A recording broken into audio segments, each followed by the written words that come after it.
Convidamos a composição desta ilustre mesa diretora, Dr. Luiz Flávio Borges Durso, diretor de Relações Institucionais, conselheiro federal, membro nato da OAB São Paulo, presidente da Comissão de Estudos sobre Criminal Compliance.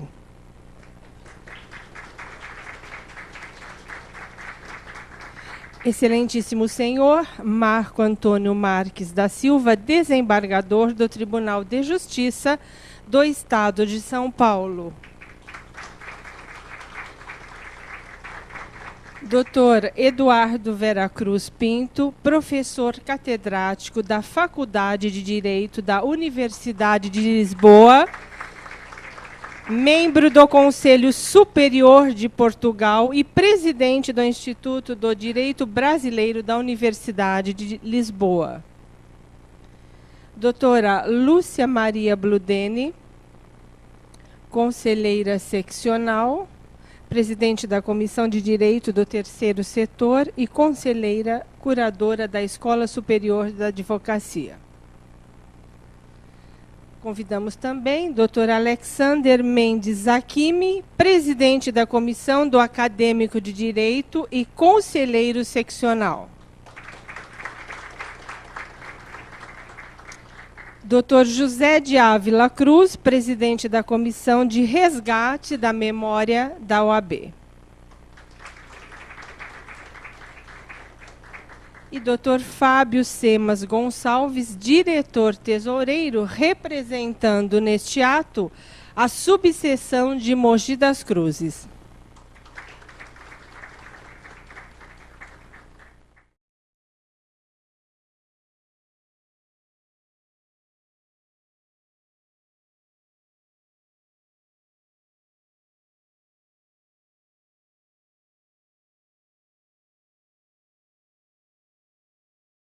Senhoras e senhores, boa noite.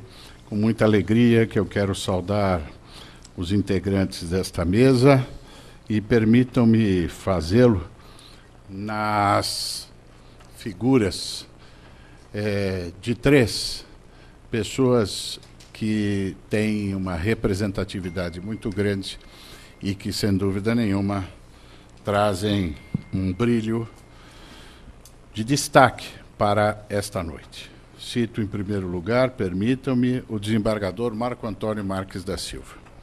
Não se trata somente de um magistrado competente, não se trata somente de um eminente professor, mas Sua Excelência tem se mostrado ao longo de sua carreira um verdadeiro amigo da advocacia.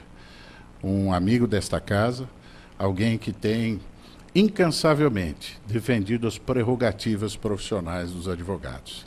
Assim, mais uma vez, de público, quero cumprimentá-lo, homenageá-lo e dizer da grata satisfação de tê-lo mais uma vez nesse salão nobre da nossa OAB, representando o Tribunal de Justiça do nosso Estado, Vossa Excelência, que na constelação daquelas estrelas que brilham na magistratura brasileira, Vossa Excelência tem destaque. Quero também cumprimentar e faço para saudar todos os integrantes desta casa, da OAB de São Paulo, a figura extraordinária do professor Alexander Zakimi.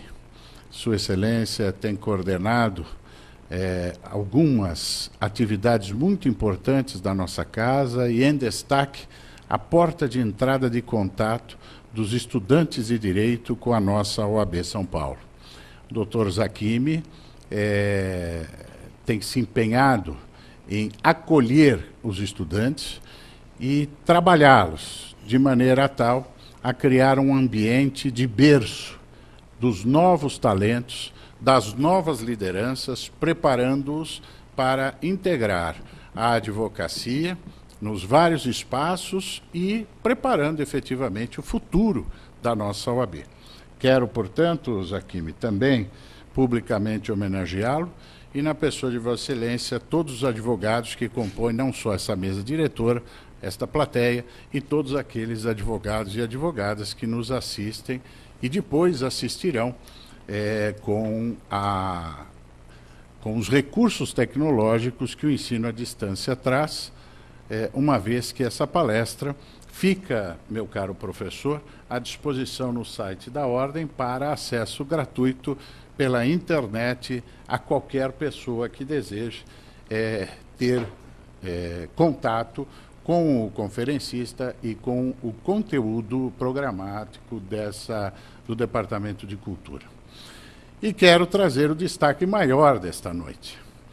O professor Eduardo Vera Cruz Pinto é professor catedrático da Faculdade de Direito da Universidade de Lisboa, é membro do Conselho Superior de Portugal, desculpe, presidente do Instituto de Direito Brasileiro da Universidade de Lisboa, representante de Portugal, além de possuir um currículo extremamente robusto no que diz respeito à sua capacidade de doação, de dedicação àqueles ideais maiores que movem todos os apaixonados pelas carreiras jurídicas. Sua Excelência não é a primeira vez que comparece a esta casa. Sua Excelência aqui já esteve para trazer a sua cultura, a sua experiência, para trazer o seu ensinamento, para trazer a sua visão arrojada, precursora até, de mudanças que os temas que serão abordados, direito, globalização e internet, como precursor de ideias arrojadas, trouxe aqui algo que o Brasil começou a descobrir, mas Sua Excelência, no contato com a comunidade europeia, já vivia. Por isso, e por todo esse trabalho, o professor Vera Cruz já foi homenageado por esta casa.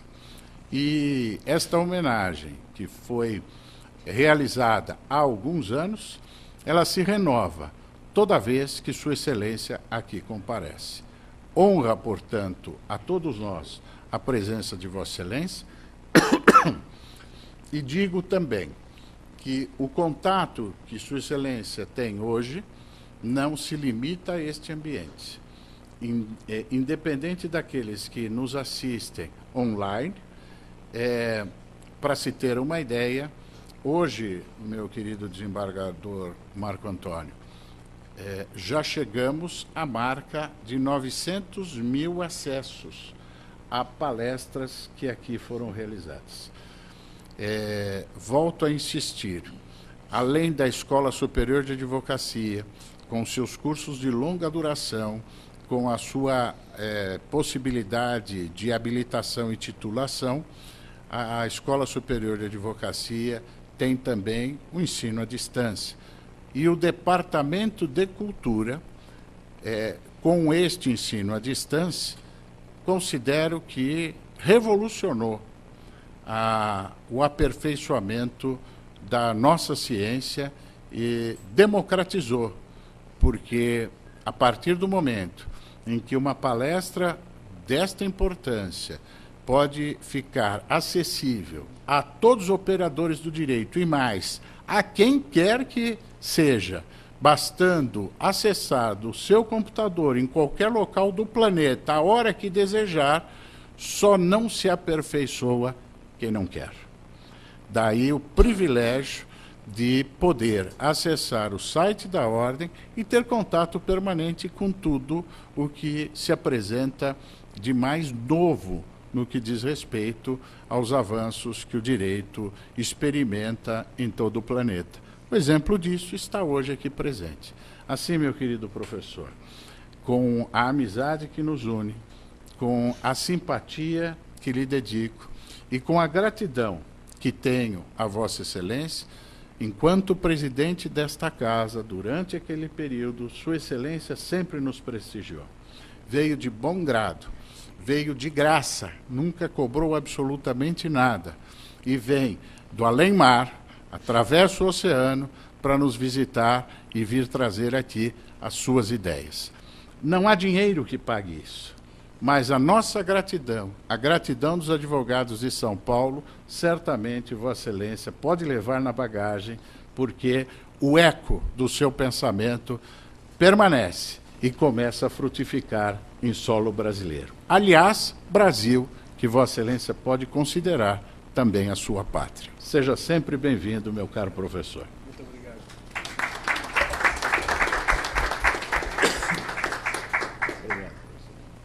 Anunciamos a palavra do excelentíssimo senhor desembargador do Tribunal de Justiça do Estado de São Paulo, doutor Marco Antônio Marques da Silva. Cumprimento toda a mesa e peço licença para fazê-lo também na pessoa do professor catedrático Eduardo Vera Cruz Pinto, que aqui já foi trazido, como disse o professor Dulso, uma breve ideia do seu currículo. E nesse tema que ele vai discorrer hoje, Direito, Globalização e Internet, é interessante porque Sua Excelência preside a Comissão Nacional de Cibersegurança em Portugal, sendo ele também representante de Portugal junto à Autoridade de Segurança e a NATO ou OTAN para nós. É o presidente hoje do Instituto de Direito Brasileiro da Universidade de Lisboa, da Faculdade de Direito da Universidade de Lisboa, onde até há pouco tempo foi seu diretor daquela secular faculdade por mais de 10 anos. E quando eu digo secular, só para a gente ter uma ideia, ela é de 1288. Eu sempre lembro, faltava 300 anos para a gente virar índio, ele já tinha faculdade de Direito. Só para a gente ter ideia da importância do legado que nos deixaram. Sem, eu acho que qualquer outra tipo de aleivosia, o professor Vera Cruz é hoje uma das grandes autoridades no assunto, na matéria, não é em Portugal, não é no Brasil, mas no âmbito internacional. Então, a possibilidade de nós podermos ouvi-lo, podermos saber de suas ideias, do seu conhecimento, é uma aventura em um lugar de tamanha importância como a Ordem dos Advogados do Brasil, secção de São Paulo, é o local, aliás, diriam os portugueses, é o sítio certo para que isso se faça. Então, agradeço a oportunidade de aqui estar uma vez mais. Obrigado. Anunciamos a palavra do senhor expositor, doutor Eduardo Vera Cruz Pinto, que proferirá a palestra Direito, Globalização e Internet. Quanto àquilo que me cabe dizer na palestra, Direito, Globalização e Internet. 3 breves tópicos, porque não sei se é a praxe da casa, mas eu deixaria a porta aberta para os questionamentos que os presentes me quiserem fazer. Fico sempre mais protegido com respostas a perguntas que deixado solto para uma conversa sobre temas que têm tanta matéria, tanto atalho, tanta palavra, e assim posso ficar aqui meio perdido. Farei o possível para não me perder e assim convosco me perder e deixaria depois as perguntas, as respostas, naquilo que é o possível acerto que esta palestra possa ter. Primeiro ponto, o que é a globalização? Toda a gente escreve sobre isso. A globalização, contactamos com gente do outro lado do mundo, na hora, fotografamos, gravamos, mandamos para a família, fazemos selfies, olha eu no aeroporto, olha eu a chegar ali, de maneira que nós vivemos na época do olha eu aqui.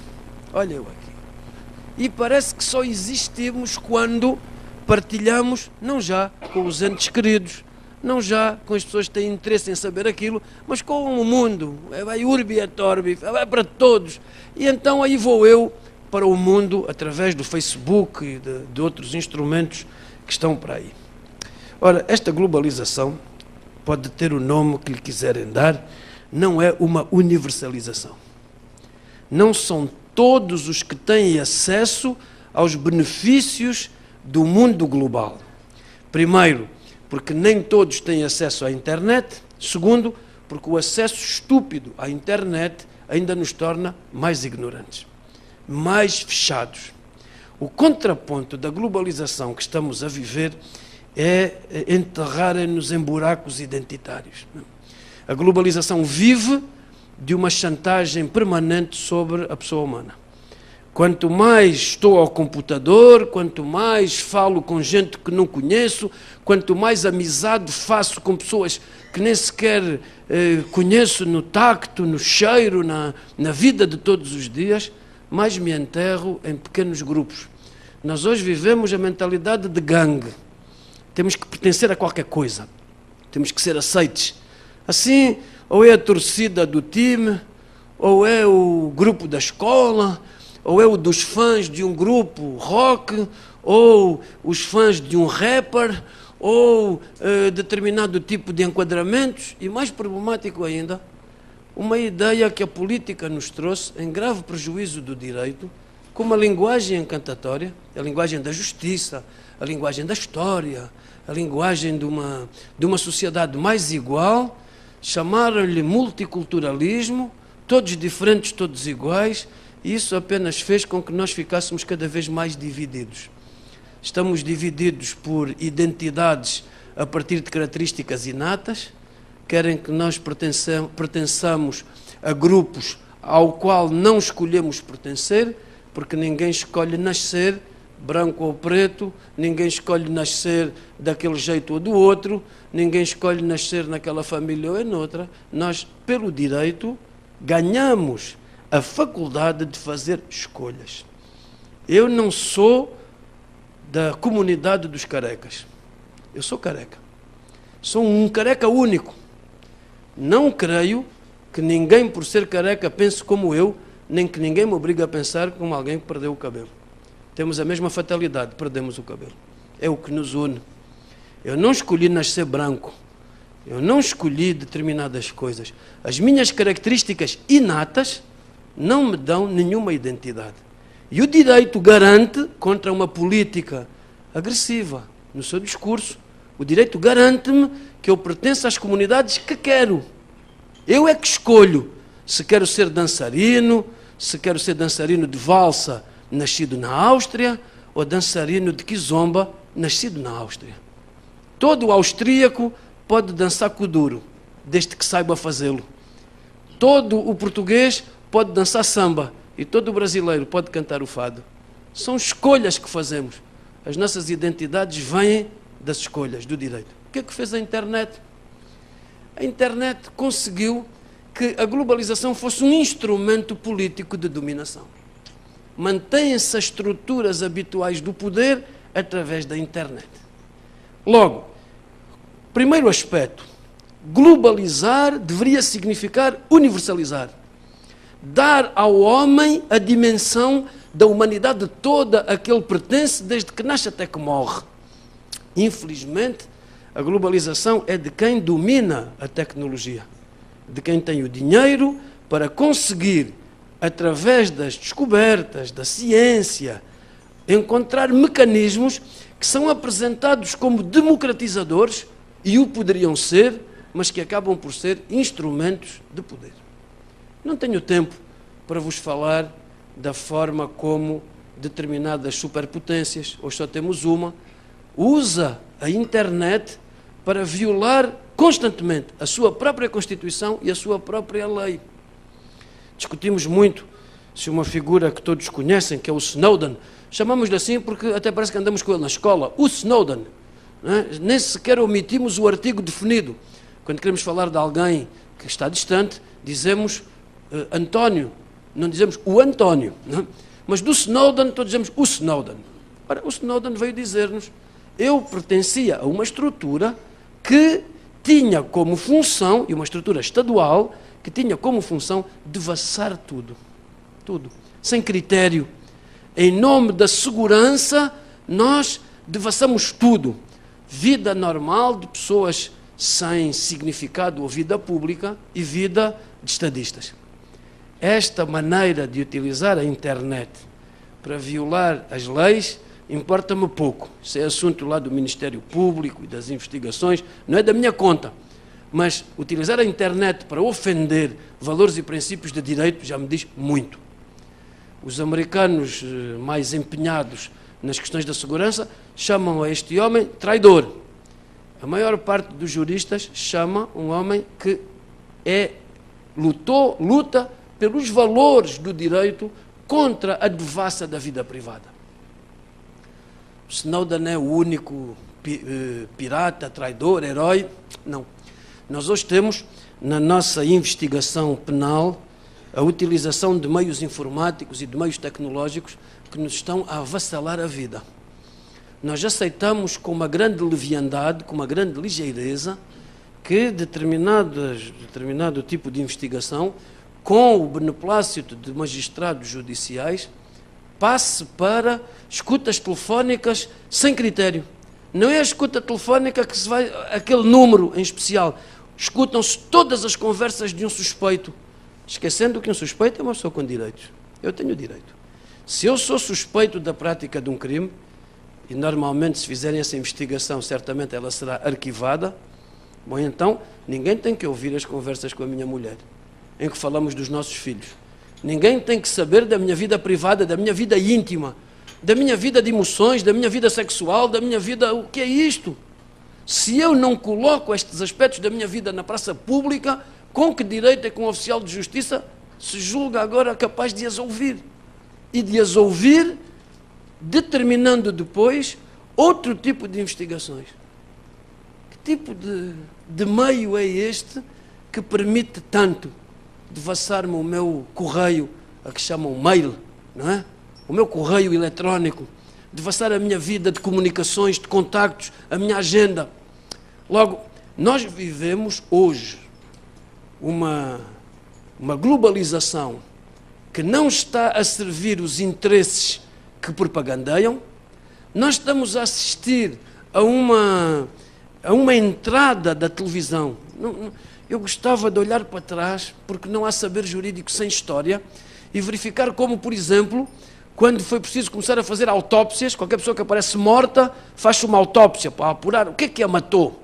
O que se discutiu sobre isto? Em Portugal, 10 anos de longa discussão. Então, mas a família vê assim entrar o médico, retalha o avô morreu na cama, morreu de morte natural, toda a gente sabe que era um homem com 90 anos, 95, 100. A lei da vida. Não, há uma suspeita, que ninguém viu o avô morrer, então vamos retalhar o avô. E quem fez medicina legal sabe como se faz uma autópsia. O desgraçado vai para ali, abrem-nos a cabeça, tiram o cérebro, analisam, depois do cérebro aberto já não cabe na cavidade craniana, metem na barriga, cosem, vamos para ali, uma espécie de carne humana amarfanhada. E isto ficou normalizado. Hoje a autópsia é normal, é normal. O Estado leva-nos os parentes com suspeita de crime, que só é afastada se a autópsia der que não há problema. E outras devassas da nossa vida. A televisão, constantemente devassada. Esquecemos que nós não temos o direito de dispor de certas fases da nossa vida. É uma coisa que se discute muito. Eu sou dono de mim próprio. Eu sou dono de tudo o que me respeita. Bom, na cultura latina, que é a cultura do direito, eu lembrava aqui, sem querer estar a aborrecer ninguém, que o direito não foi inventado por estes ou por aqueles. O direito foi inventado pelos romanos. E o que é que acontece hoje? Há uma grande necessidade de eu considerar que aquilo que eu faço, que aquilo que o meu partido político faz, que aquilo que a minha religião faz, que aquilo que as pessoas que eu gosto fazem, que aqueles que pensam como eu faço, é direito. Só porque tem norma constitucional, no Código Civil, no Código Penal. Eu venho lembrar-vos que a lei raramente é direito. Não há quase juridicidade nenhuma nas leis que nos regem. As leis são da política, são da decisão, são da cidade. Não há uma sociedade sem leis, pois não. Mas há tantas sociedades com leis que não têm direito nenhum. Conhecemos imensas ditaduras, o racismo sul-africano, as ditaduras totalitárias, as ditaduras autoritárias, todas elas tinham constituições e leis. E mesmo em democracia, quanto totalitarismo? Quanto totalitarismo? As oligarquias partidárias, o totalitarismo de Estado, a imposição de uma lei da maioria por sobre a minoria, como se isso representasse alguma coisa. O direito não vai a votos. O direito nunca irá a votos. Haverá sempre alguém fora dos votos que diz, olha, façam isso. Pode ser consensual, pode ser maioritário, mas não presta para o direito. Nós temos a função de deixar a globalização de lado e começar a reconstruir o lado do direito. Precisamos disso com grande urgência. As regras de direito, as velhas regras, restaurar a confiança uns nos outros, restaurar princípios e valores que estão completamente esquecidos. Agora vem do Tribunal de Justiça, onde o Presidente dizia que os brasileiros estão uns queixinhas. Queixam-se de tudo no tribunal. Uma litigância leviana, que é apresentada como defesa de direitos, acesso ao direito. Nunca o acesso ao direito foi tão envenenado, porque não estamos a conseguir filtrar aquilo que deve ser dos juízes, aquilo que deve ser das instâncias de mediação, aquilo que deve ser da arbitragem, outras formas de recomposição da vida, a vida familiar, por exemplo. Para que o juiz? Temos os mediadores familiares para começarem a dar calma àqueles dois que estão brigados. Calma, vamos discutir isso, vamos ver se o divórcio é a solução, se calhar é. Vamos ver como é que os filhos ficam melhores. Vamos fora dos orgulhos de quem briga, fora da emoção de quem está em discussão. Calma. E o juiz não é para isso, o juiz não é talhado para isso. O juiz tem outro tipo de importâncias, o juiz tem outro tipo de burocracias. O juiz devia ser poupado para as coisas que verdadeiramente interessam ao direito. E reparem como desde a Revolução Francesa para cá, eu não queria falar dos Estados Unidos da América, embora compreenda que o Brasil está cada vez mais encantado com a América, isso é normal. Os brasileiros viajam para Miami, não sei se vão todos à Disneylândia, mas enfim, é melhor ir à Disneylândia que ir ao Supremo, certamente. A ideia de uma americanização, uma norte-americanização do direito brasileiro, que é muito levada por quem vai constantemente aos Estados Unidos fazer cursos, né? Falo com muitos colegas brasileiros que vão muito a Boston, ali, acolá, então fazer cursos, e depois normalmente querem importar para o Brasil aquilo que aprenderam nos Estados Unidos, e há uma certa tendência para diminuir a cultura latina de base, né? Isso é normal. Nós latinos sabemos bem o que nos é apontado como defeito. É preciso, no entanto, lembrar que os tribunais são sítios onde julgamos parte da nossa vida, né? A ideia do tribunal do júri, a ideia do carnaval democrático que o júri representa, a ideia de um juiz que é uma marionete entre as partes, a ideia de um advogado que, à maneira do duelo medieval, é bonito ou é feio ou é encantador e encanta as meninas do júri ou os rapazes que lá estão, consoante o género de quem é advogado. Uma justiça hollywoodesca, uma justiça feita para o espetáculo, não creio que seja grande solução aqui para a pátria irmã. Não creio que a globalização feita made in USA seja uma grande alternativa àquilo em que estamos. Espero que a globalização possa transformar-se progressivamente pela crítica, pelo contraditório, pela capacidade de pensar o futuro, que a globalização se transforme depressa numa universalização que é mais democrática que a globalização. O acesso à internet por si só não garante nenhuma democracia. Quando muito, garante a democracia da asneira. O acesso à internet tem que ser criterioso, tem que ser educado, tem que ter na base uma pedagogia da utilização dos meios. Senão é a desgraça que aí está. Quanto à internet ela própria, bom, a internet mudou a nossa vida toda. Nós já não somos os mesmos. Já não escrevemos cartas para pôr no correio. Os convites aparecem pela internet, não é? As saudades da família aparecem pelo WhatsApp. Então, mas não há um WhatsApp, não é? Não diz nada. Ninguém se preocupa o suficiente com a família para apanhar um táxi, ir até ao correio, comprar um selo, ter uma carta.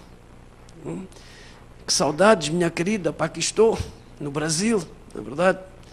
A ideia de ser tudo à pressa, tudo na hora. Mas mandei-lhe um mail ontem, ainda não me respondeu porquê. Mas está a cobrar o quê? Está-me a cobrar o quê? Carta tem resposta, mail tem ou não? Mail é teclar qualquer coisita ali, quando estamos com acesso.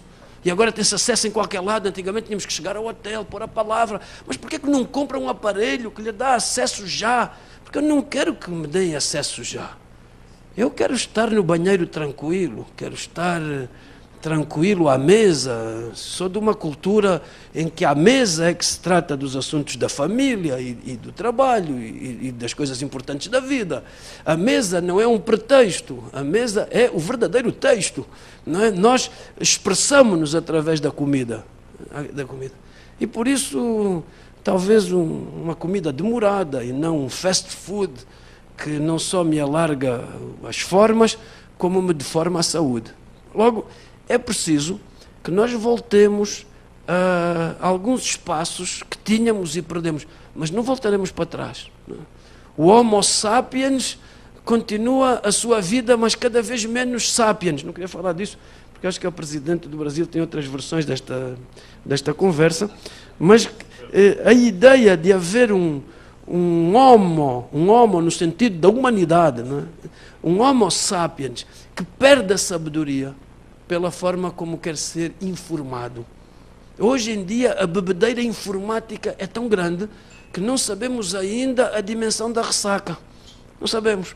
Estamos a ser informados pelos jornais, pela internet, pela televisão. Já viste isto? Aconteceu ali, aconteceu um tsunami na Ásia. Ih, caramba, e agora abrimos o tsunami. 3 minutos de guerra na África, 4 minutos de doença na Ásia. E ali a nossa vida vai passando assim. Não é? Exatamente os 3 minutos que o homem que selecionou quer para que eu faça uma ideia sobre o culpado daquela guerra, etc. Lembro-me sempre de uma análise que foi feita na minha faculdade há muitos anos, em que, na mesma semana, salvo erro, mataram o padre Popieluszko na Polónia. O regime comunista da Polónia matou o capelão dos estaleiros de Gdansk, onde estava o Walesa a lutar em nome dos operários contra o regime comunista, com grande apoio do Papa João Paulo II. E, num país da América Latina, agora não me recordo, salvo erro, El Salvador, mataram Oscar Romero no púlpito, enquanto rezava uma missa. Todos sabem quem matou Oscar Romero, não é? E todos sabem quem matou o padre Popieluszko. Um regime ditatorial da América Latina que tinha na sua base e na sua cúpula os militares, e o regime da Polónia que tinha na sua base e na sua cúpula os militares. Alguns militares eram favoráveis aos Estados Unidos, no caso de El Salvador, e no caso da Polónia, a União Soviética. Pois, durante 2 meses, foram analisar as notícias sobre a morte destes 2 sacerdotes, um bispo e um sacerdote. Sobre Monsenhor Oscar Romero, 5 minutos em 2 meses. Sobre o padre Popieluszko, 5 horas. Se não soubermos isto, somos completamente ignorantes da forma como nos manipulam as opiniões. Eu, que não conheço bem o Putin, odeio o Putin. Porque invadiu a Crimeia, porque condiciona tudo, porque é louco. Até já disseram que era doente da cabeça. E todos nós achamos que sim. Temos que olhar para o outro lado, para a Rússia, como o inimigo tradicional dos valores, das liberdades, das garantias. Esquecemos que a liberdade é a palavra que faz mais propaganda e que mais nos engana. Que liberdade é essa? Que liberdade é que me dão? Que escolhas é que eu tenho? Que escolhas aparentes eu tenho? E que responsabilidade tenho nessa liberdade que me dão? Na liberdade anglo-saxónica, eu posso ofender toda a gente. Depois os tribunais que tratem do assunto. Porque eu sou rico e tenho advogados caros e tenho juízes que têm que aplicar as leis, tais como elas estão escritas e são interpretadas. Mas a liberdade não é bem isso. Eu tenho que usar a minha liberdade sabendo que a liberdade é eu poder fazer e não faço, porque eu tenho educação, porque eu tenho contenção, porque eu não quero que ninguém use essa liberdade para me ofender a mim também. Portanto, quando usamos a liberdade, não usamos a liberdade dessa forma que nos apresentam. A liberdade não é tudo. A liberdade é o possível. E o possível é dito por mim, pela minha consciência, pela minha educação jurídica, pela minha inserção cívica, pela minha cultura jurídica. Se eu tiver uma liberdade desmesurada, que apenas é limitada pelos tribunais, não há confiança possível na sociedade. E onde não há confiança, não há direito. Há leis, há ordem, há magistrados, há polícias, mas não há direito. Porquê? Porque não há paz. Eu tenho que ter paz no meu peito. Eu tenho que confiar que a minha mulher me é fiel, eu tenho que confiar que os meus filhos me amam, eu tenho que confiar que os juízes procuram a justiça do caso concreto, eu tenho que confiar que os advogados fazem o seu papel defendendo os seus constituintes na procura da melhor solução para o caso e que ela seja justa. Eu tenho que confiar, não posso desconfiar. E numa sociedade que usa a liberdade como um instrumento de ofensa, não há confiança nenhuma. Nós, se não enfrentarmos a batalha cultural que nos está a fraturar, que nos está a unir em torno de coisas que não têm perigo nenhum e que nos está a dividir naquilo que tem imenso perigo, naquilo que nos está verdadeiramente a afetar como pessoas, como famílias, como comunidades nacionais e estaduais. Se nós não tivermos cuidado com isto, prevendo o futuro, avisando sobre isto, o resultado não vai ser bom. Então, a internet pode ter excelentes resultados se for utilizada a favor da pessoa humana, a favor dos valores do direito e das regras, mas não se for utilizada a favor do lucro. Não há mal nenhum no lucro, nenhum. Todas as sociedades desenvolvidas sabem que o lucro é a remuneração do capital.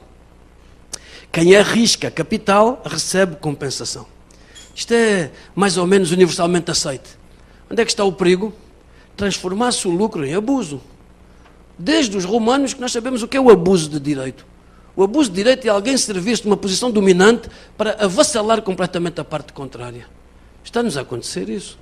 Nós portugueses somos devedores, cada português deve não sei quantos euros. Eu que sou um homem que todos os empréstimos que peço pago ali religiosamente naquele dia, sou considerado um devedor em virtude da minha nacionalidade. Ora, não há povos devedores. Não pode haver povos devedores. Tem que se perceber, tem que se entender que o juro ou é devidamente remuneração do capital, a partir do momento em que ele é exagerado, entra em abuso. É preciso dizer a quem abusa, não abuse tanto, porque o povo diz, mama, mas mama manso, porque se mordes, já não mamas. E assim tem acontecido. Tem havido muita dentada nessa matéria. Logo, os meios da internet são bons? São. Os meios da internet podem ser um verdadeiro prejuízo para o direito? Podem, se utilizados através dos instrumentos da economia e da política. Recordo sempre que a economia pode apresentar-se como uma ciência certa, exata. Aliás, hoje, qualquer pessoa que queira ter credibilidade diz que é cientista.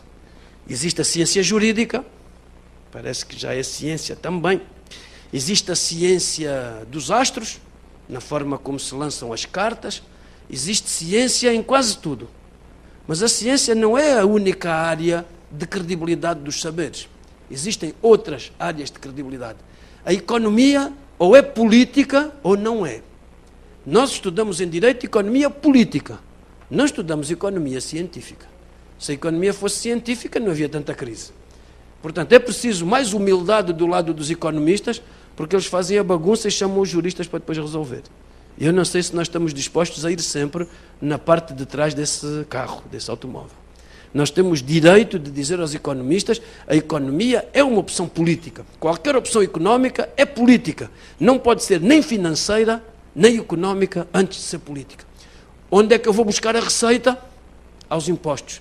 Para que servem os impostos? Para pagar a civilização. Saúde pública, escola pública, de qualidade. Depois o resto. Se nós não tivermos, se nós não dermos aos políticos ideia sobre o que é um valor jurídico, o que é uma regra jurídica, ele continuará a pensar que aquilo que ele faz no Parlamento com os seus assessores é direito. E nós temos que lhe dizer, não, não é.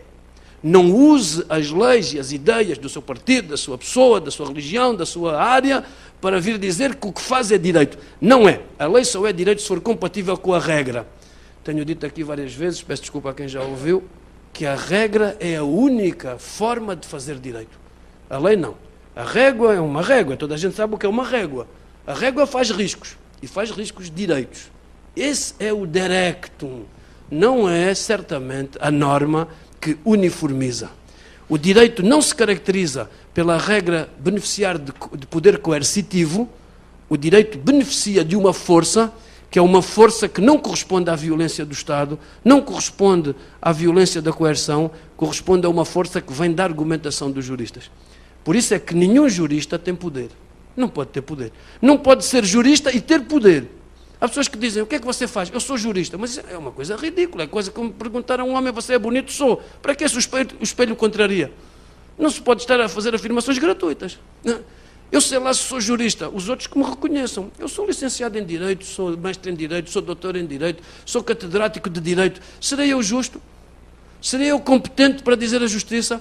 Bom, a minha comunidade dirá se eu tenho bom senso, se eu tenho equilíbrio, se eu tenho competência para isso. Não me cabe a mim dizer. E se eu tiver isso, eu tenho que resistir ao exercício do poder. Porque a partir do momento em que eu tendo isso, junto à minha autoridade da sapiência, ao poder da decisão, automaticamente eu prejudico o lado do direito. Quem decide, muitas vezes, tem que decidir apesar do direito e contra o direito. Os romanos falavam do estado de exceção. Giorgio Agamben diz que vivemos em constante estado de exceção. Já não sabemos distinguir quando estamos no normal e quando estamos na exceção. Estão-nos sempre a dizer que vem aí uma coisa muito boa no futuro e por isso me vão fazer o mal no presente. Normalmente fazem-me o mal no presente e nunca me dão o bem no futuro. Ora, esta maneira de fazer política, esta maneira de escravizar o direito aos interesses da política, como o direito já esteve escravizado aos interesses da religião, como o direito já esteve perdido nos meandros da filosofia, como o direito está agora perdido nessas finanças criminosas, dos piratinhas que andam nessas agências a classificar os países como se fossem empresas, B1, B2, lixo, etc. Uma pirataria que é feita com grande autorização e beneplácito de meios de comunicação social que, afinal, em vez de informarem, deformam as nossas ideias. Se nós conseguíssemos ter verdadeiro acesso a um contraditório, que não passasse de um fla-flu, de um contraditório que fosse um contraditório de ideias, porque, como dizem os chineses, os homens vulgares discutem factos, os homens medíocres discutem outros homens, e só os homens empenhados na cidadania discutem ideias. Nós temos que voltar a discutir ideias para não andarmos perdidos e alienados em discussões que não valem nada. A internet hoje afasta-nos completamente das coisas que importam. As pessoas vão correr para o Facebook, gosto, não gosto, quero, não quero, põem fotografia do cão, põem fotografia do neto, como se o neto pudesse ser exposto em fotografias pelo orgulho do avô. A criança também tem, ela própria, direito à imagem. É preciso cuidar disso. Não digo o cão, porque há quem julgue que o cão tem direito, mas uma pessoa que não... Só aquele que pode exercer direitos é que os tem. É uma maldade antropológica e canina dizer que um cão tem direitos. Não é? O cão tem o direito que eu exija como dever a todas as outras pessoas que não maltratem um cão, que não maltratem um animal. O direito é meu, não é dele, porque ele não pode exercê-lo. E o dever de quem é? É vosso, é vosso. Com o correlativo, o direito meu. É que estamos, às vezes, a atropelar aquilo que o direito nos pode dar com quimeras retóricas e ideias que estão politicamente corretas, são as ideias que passam na mídia, mas que tornam o direito órfão da justiça. A justiça hoje, além da prostituta da Babilônia, que se deita com todos os partidos políticos, a justiça está transformada também numa mulher daí da praça do João Mendes, não é? É uma mulher perdida, é uma mulher perdida. Ainda agora, aqui neste livro, se me permite, aqui neste livro, há uma imagem de uma justiça magra, esquelética, quando a justiça devia ser uma matrona gorducha, não é? Parideira, de muitos futuros, uma mulher conhecedora da vida. E exatamente porque conhecedora da vida, portadora de muita esperança. Uma justiça que já nem empunha a espada, não consegue, não tem força, uma justiça debilitada, sem pés, como ali está, sem rumo, sem capacidade para sair ela pelos seus meios deste vício burocrático em que se envolveu. E como o Brasil está a discutir se uma pessoa com um vício de droga, de bebida, de sexo, do que for, é livre, é preciso lembrar que um viciado é uma pessoa que não foi capaz de conter o hábito nas fronteiras que o hábito requer. Eu posso ter o hábito de beber, mas se eu começo a beber demais, perco o hábito e entro no vício. E tornando-me viciado, perco a liberdade. Quantas vezes o Estado invoca ideias muito consentâneas com os seus interesses, nomeadamente financeiros, para considerar que uma pessoa viciada é livre e tem escolhas. Eu queria dizer-vos que um viciado, e o direito já estudei isto há muitos anos, não tem qualquer escolha. Se não tem liberdade, é preciso que nós nos empenhemos em devolver-lhe a liberdade. Devolver a liberdade significa deixá-lo de ver aprisionado naquilo que é uma fatalidade, que é a bebida seguinte, a dose seguinte, o que vai fazer a seguir, que condiciona em absoluto o seu comportamento em relação à família, em relação à sociedade, em relação a si próprio. Assim sendo, a internet, e para finalizar, a internet tornou-se o sítio onde qualquer pessoa deposita o que quer. Isso não é bem uma democracia. Tenho alunos que fazem trabalhos e dizem: professor, consultei a internet, o trabalho do Dr. António dos Anzóis. Mas quem é o António dos Anzóis? Não sei, professor, um artigo muito bom na internet. Mas quem és tu para dizer que o artigo é muito bom se tu és meu aluno? Quem é que tu te julgas para fazer um juízo de qualidade sobre a qualidade do artigo? Uma revista científica tem uma comissão, tem um conjunto de pessoas que dizem: eu responsabilizo-me pela qualidade dos artigos que aqui saem. Eu ponho o meu nome, Eduardo Vera Cruz Pinto, numa comissão de redação de uma revista, eu leio os textos, se aquele texto for mau, eu sou responsável por ter deixado de sair um texto mau, um texto com erros. Não se confunde a liberdade académica com estupidez. Nem se confunde a capacidade de errar, ou de forma ignorante ou de forma maliciosa, com a liberdade íncita àquilo que se quer expressar. Um artigo científico de direito, um artigo que vale a pena ser publicado, é um artigo que tem que ter determinadas características, tem que exercer o contraditório, tem que dizer às pessoas de onde é que tirou aquelas ideias, tem que ser transparente na forma como está, tem que ser corretamente escrito, porque assim como na matemática ganham os números, no direito ganham as letras. E nós temos que saber escrever, porque comunicamos bem se soubermos falar e escrever bem. Logo, a internet agora é o depósito de lixo de tantos quantos, não conseguindo publicar em revistas, acabam por lançar para a internet os seus disparates. Que os disparates possam ser partilhados por quem gosta de disparates é a liberdade. Que os disparates passem a integrar o universo do direito é uma catástrofe. Uma autêntica catástrofe. Portanto, sim à internet, na liberdade de expressão, isso e tal, nas coisas encantatórias que andam para aí, não à internet naquilo que ela nos trouxe de falta de rigor, falta de critério, falta de ciência, falta de democracia, falta de educação e, sobretudo, não confundir essa liberdade que nos aparece pelo meio como estendida aos confins do universo com uma liberdade consciente, com uma liberdade que a globalização podia trazer se a nossa universidade nos preparasse para as coisas e se nós tivéssemos da internet uma ideia que fosse mais ligada à justiça e ao direito do que à política e à economia. Eu peço-vos desculpa de ter desconchavadamente exposto 3 temas sobrepostos que corresponderam a 6 subtemas. Fico ao vosso dispor, porque certamente o que eu disse gerará controvérsia e certamente muitos de vocês não pensarão como eu, o que é sempre bom e enriquecedor, desde que não tenhamos que discutir isso na internet. Muito obrigado.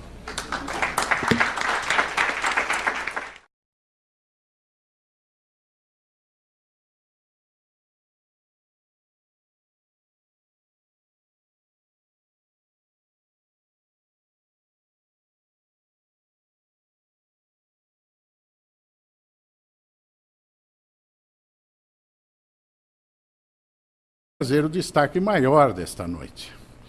O professor Eduardo Vera Cruz Pinto é professor catedrático da Faculdade de Direito da Universidade de Lisboa, é membro do Conselho Superior de Portugal, desculpe, presidente do Instituto de Direito Brasileiro da Universidade de Lisboa, representante de Portugal, além de possuir um currículo extremamente robusto no que diz respeito à sua capacidade de doação, de dedicação àqueles ideais maiores que movem todos os apaixonados pelas carreiras jurídicas. Sua Excelência não é a primeira vez que comparece a esta casa. Sua Excelência aqui já esteve para trazer a sua cultura, a sua experiência, para trazer o seu ensinamento, para trazer a sua visão arrojada precursora até de mudanças que os temas que serão abordados, direito, globalização e internet, como precursor de ideias arrojadas, trouxe aqui algo que o Brasil começou a descobrir, mas Sua Excelência, no contato com a comunidade europeia, já vivia. Por isso e por todo esse trabalho, o professor Vera Cruz já foi homenageado por esta casa. E esta homenagem, que foi realizada há alguns anos, ela se renova toda vez que Sua Excelência aqui comparece. Honra, portanto, a todos nós a presença de Vossa Excelência. Ação de resgate da memória da OAB. E Dr. Fábio Semas Gonçalves, diretor-tesoureiro, representando neste ato a subseção de Mogi das Cruzes.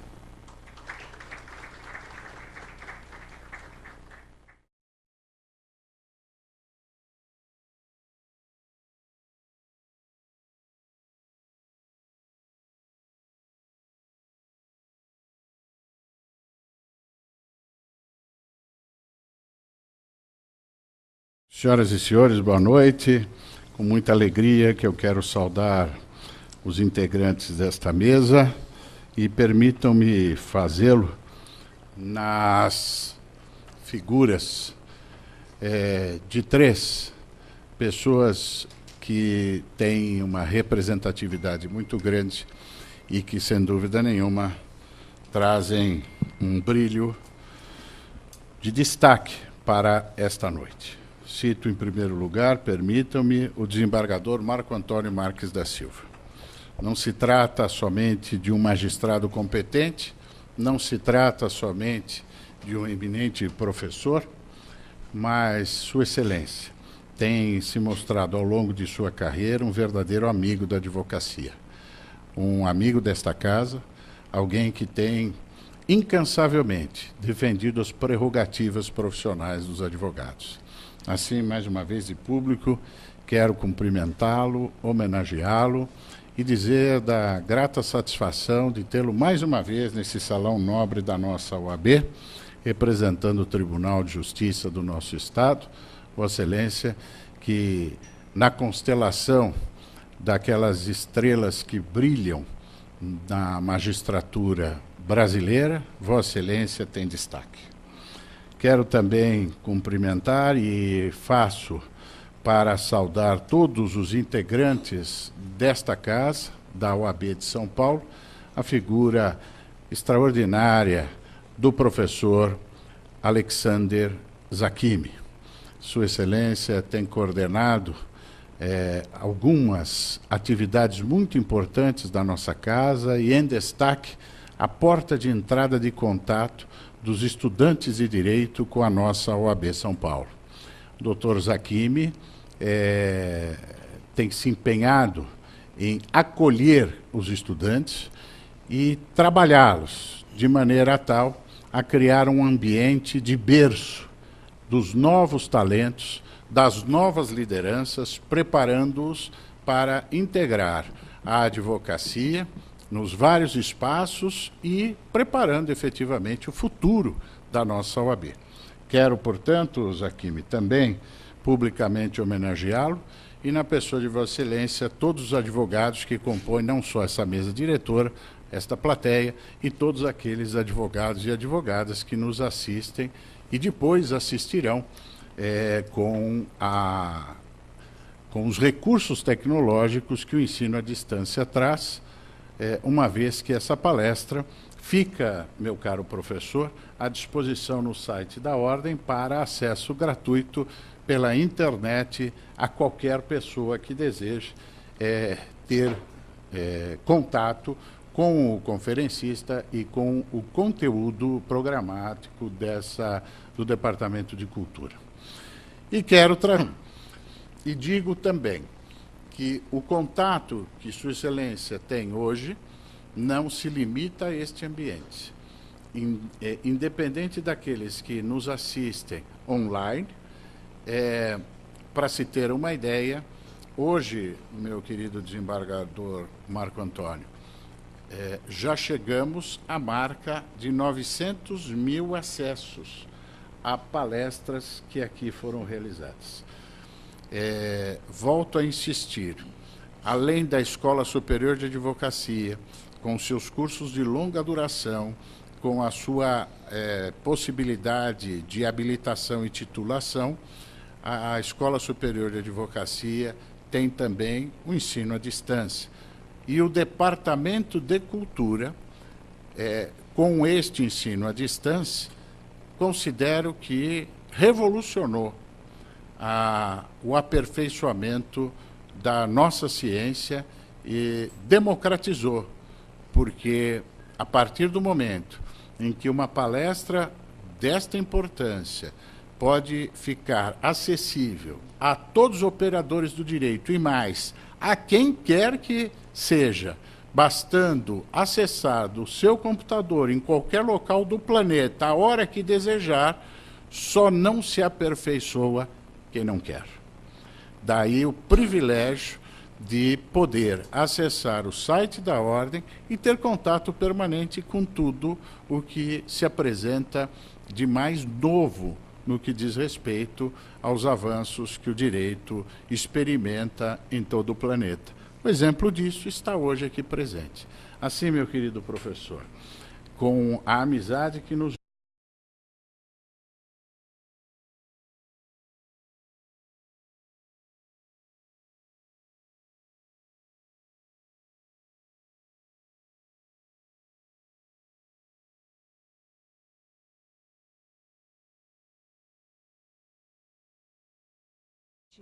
convidamos a composição desta ilustre mesa diretora, Dr.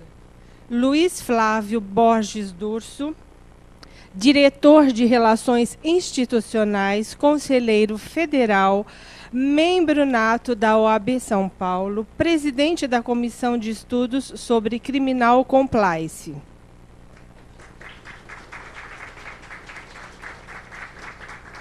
Excelentíssimo senhor Marco Antônio Marques da Silva, desembargador do Tribunal de Justiça do Estado de São Paulo.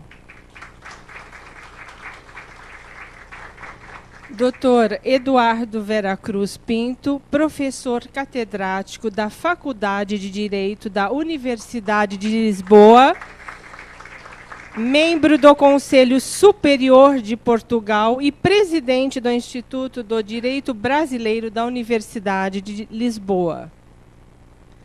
Doutora Lúcia Maria Bludeni, conselheira seccional, presidente da Comissão de Direito do Terceiro Setor e conselheira curadora da Escola Superior da Advocacia. Convidamos também Dr. Alexander Mendes Zakimi, presidente da Comissão do Acadêmico de Direito e conselheiro seccional. Dr. José de Ávila Cruz, presidente da Comissão